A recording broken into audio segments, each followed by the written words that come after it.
a gente acabou fazendo carga imediata. Então aqui é a imagem de uma semana, logo depois a gente está colocando a prótese.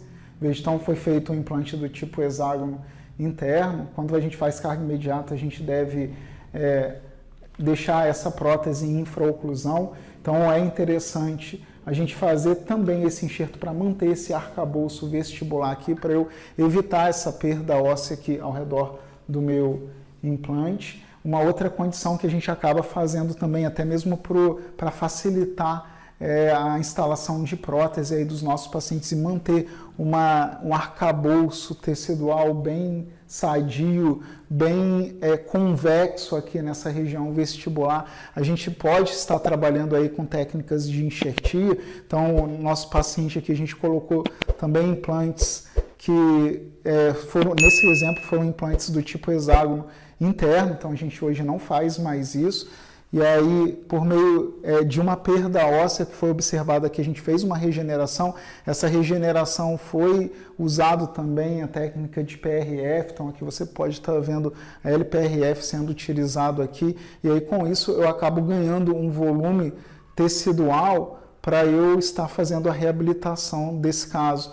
Então, aqui você pode observar uma característica tecidual bem bacana, veja, para a gente fazer a reabilitação. Então, eu ganho um volume bem interessante para eu reabilitar esse paciente. E mesmo a gente trabalhando aqui com implante do tipo hexágono interno, eu consigo dar uma estética bem favorável para esse paciente. Só que o problema é a longevidade, né?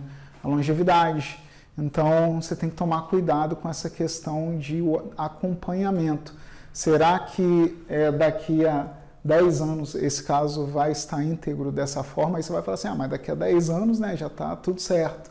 Mas é interessante a gente manter essa integridade aqui, né, essa integridade tecidual, a gente deve manter essa qualidade tecidual. E aí hoje a gente vê que o implante do tipo de conexão Conimorse, ela me favorece muito na manutenção. Porque no início é interessante, eu consigo dar uma característica dessa com hexágono externo e interno, mas e o acompanhamento? E depois de alguns anos, será que eu vou ter esse mesmo resultado?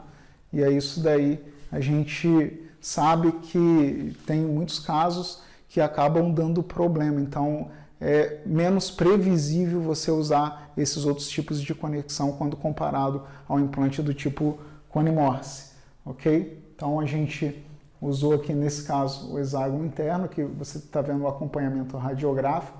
Então a gente pode estar utilizando, acabei de mostrar para você que para a gente trabalhar com hexágono externo, interno Conimorse, eu posso trabalhar aqui com a prótese direto no implante. São duas possibilidades, ou eu trabalho com a prótese direto no implante, ou eu trabalho com um intermediário aqui, com a prótese direto no implante, ou com um intermediário.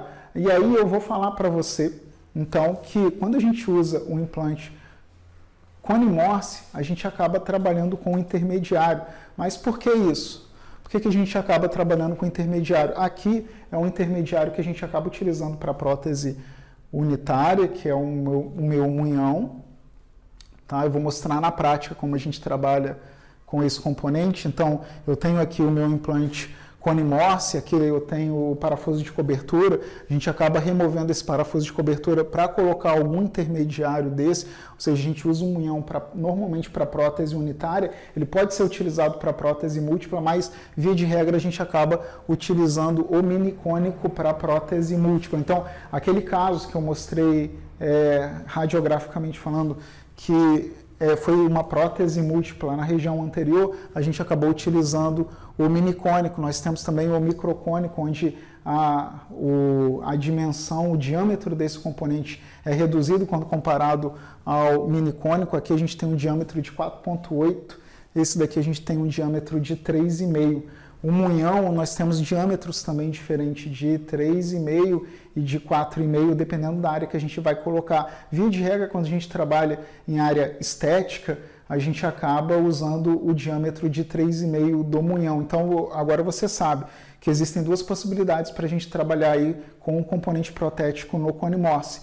O conimorse eu posso estar trabalhando ou com UCLA, ou posso estar trabalhando com um intermediário. Esse intermediário, via de regra, para prótese unitária é um munhão e para prótese múltipla é um minicônico ou um microcônico. E aí isso daqui, dependendo do espaço protético que eu tenho, espaço protético reduzido, eu posso trabalhar aqui com esse componente. Até mesmo para eu fazer um perfil de emergência aí de um incisivo lateral, por exemplo, eu posso estar trabalhando com esse componente de diâmetro reduzido. Tudo bem? Então, essas são as indicações desses componentes protéticos que vão adaptar ali no implante conimorse. Por cima desses componentes protéticos, a gente vai fazer a instalação da nossa prótese. Então, esses componentes protéticos, eles são chamados de componentes protéticos intermediários.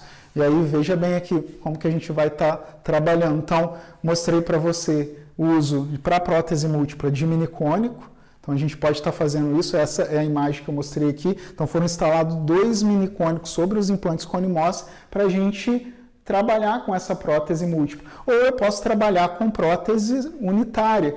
E aí eu fiz aqui um caso de prótese unitária, onde a gente colocou aqui 2 munhões, ou seja, munhão a gente acaba utilizando via de regra para prótese unitária, e essa prótese unitária a gente fez primeiro a instalação desses componentes protéticos. Aqui são instalações de provisórios. Você vê que como que o provisório já dá uma característica tecidual bem bacana e estética para o meu paciente.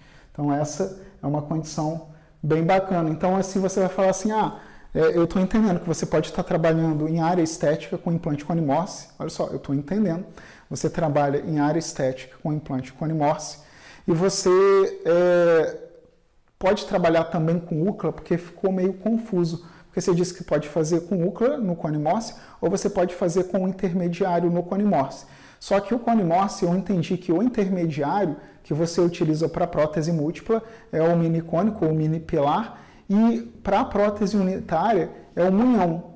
Só que por que eu vou utilizar esses intermediários e não vou utilizar o UCLA? Porque o UCLA já vai ali direto no implante, eu já faço o parafusamento da minha prótese direto no implante. Por que eu não utilizo isso? Vou mostrar aqui para você que quando a gente trabalha com o implante conimorse, aqui é uma imagem de microscopia eletrônica de varredura, onde eu consigo observar aqui, veja bem, eu consigo observar aqui o meu implante e o meu componente protético adaptado ao meu implante. E aí, se eu amplio essa imagem, eu quase que não consigo enxergar essa separação entre o componente protético e o implante. Isso daqui é até chamado de solda frio. A adaptação é tão precisa, mas tão precisa, que a adaptação do componente protético ao implante conimorse virou uma solda ali, virou uma estrutura só, por isso que não tem gap. Então você viu anteriormente que eu falei que não existe a presença de gap. Então tem um selamento bem interessante ali desse componente protético. E aí, se eu faço o processo de função, onde minha UCLA sofre um processo de corrosão, aqui é até uma imagem bem... eu acabei exagerando aqui na imagem, lógico que não faz isso tudo, mas a gente sabe que tem uma alteração também do metal por conta do processo de fundição. E aí quando eu vejo essa mesma imagem, uma microscopia eletrônica de varredura, eu consigo verificar a desadaptação do componente protético ao implante.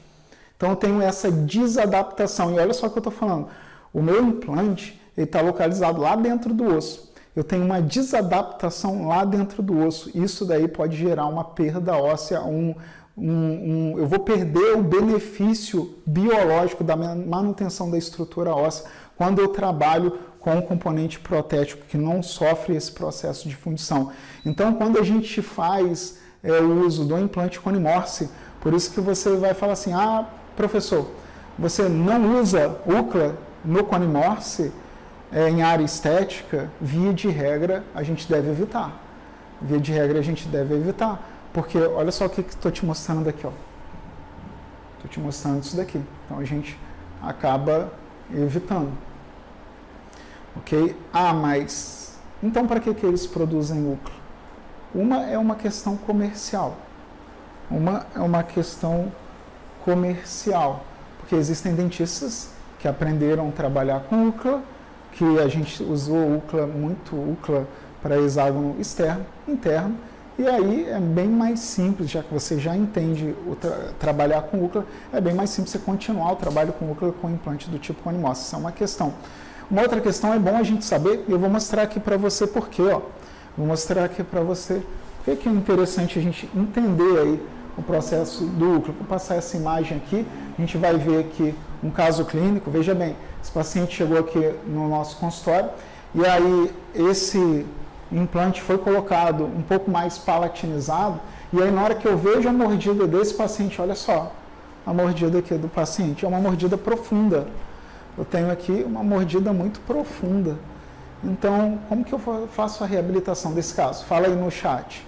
Quero você aí que está participando. O que você faria? Foram 2 implantes Conimorse que foram colocados ali. 2 implantes Conimorse. E olha o espaço protético que eu tenho. Eu quero ver, você que está me acompanhando aí, me sugere aí o que você faria. Chega aí no seu consultório um paciente como esse, o que você faria?